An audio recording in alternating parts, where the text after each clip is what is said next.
कि अभी तक तो ये देखते थे कि पुलिस चोर को पकड़ रही है, लेकिन अब तो पुलिस को पकड़ रही है।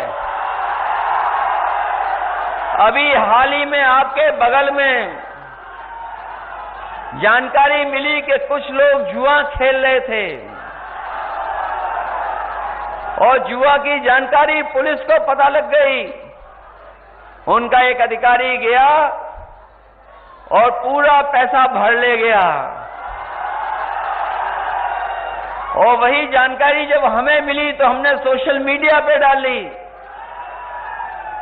उन्होंने कहा कि नहीं, ऐसी कोई घटना नहीं हुई है, लेकिन हम अपने पत्रकार साथियों का धन्यवाद देंगे।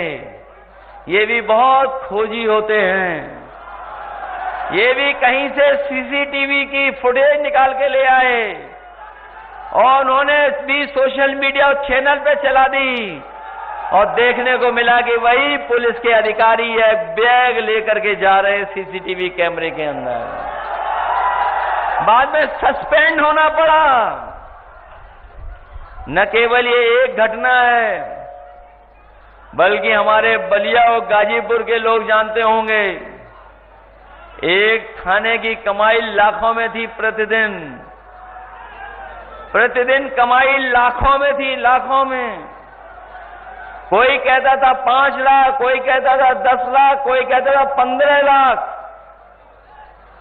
उसकी कमाई को रोकने के लिए एडीजी और बड़े बड़े अधिकारियों को जाना पड़ा, और जब छापा पड़ा उस थाने पर तो पुलिस भाग गई और पैसा भी बरामद हुआ है। सोचिए, ये है पुलिस जीरो टॉलरेंस वालों की।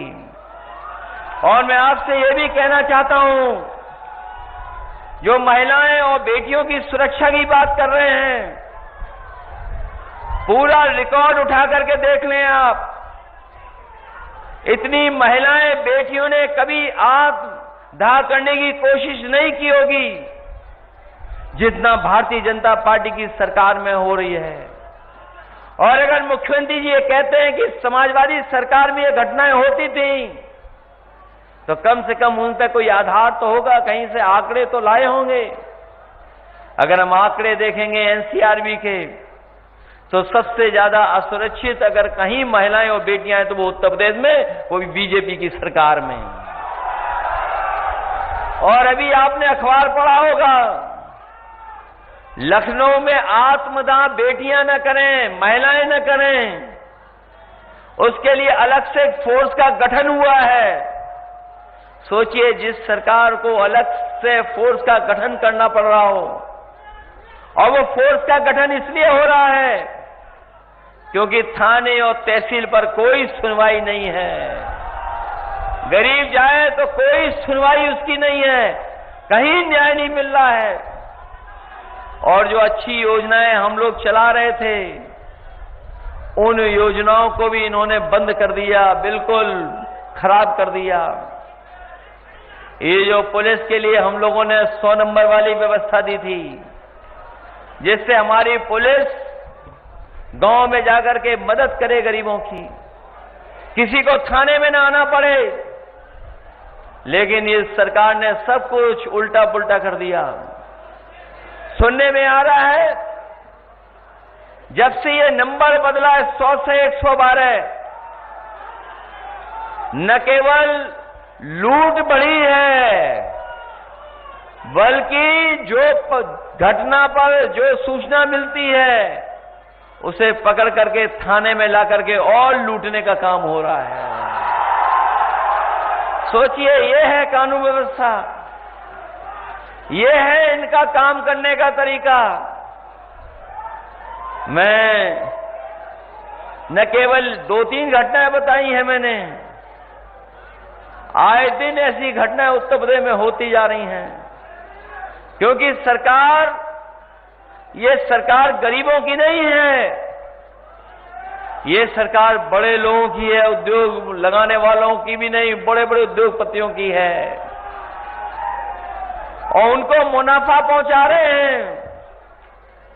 न सरकारी नौकरियां हैं, न रोजगार है, न काम है।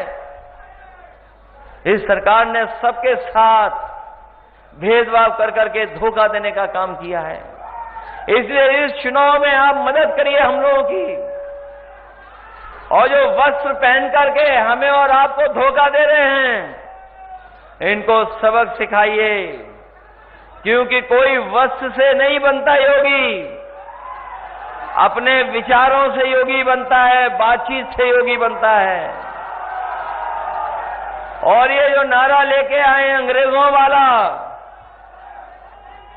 ये नारा अंग्रेजों का था, डिवाइड एंड रूल, ये नारा अब चलने वाला नहीं है। इस नारे को सब समझ गए हैं।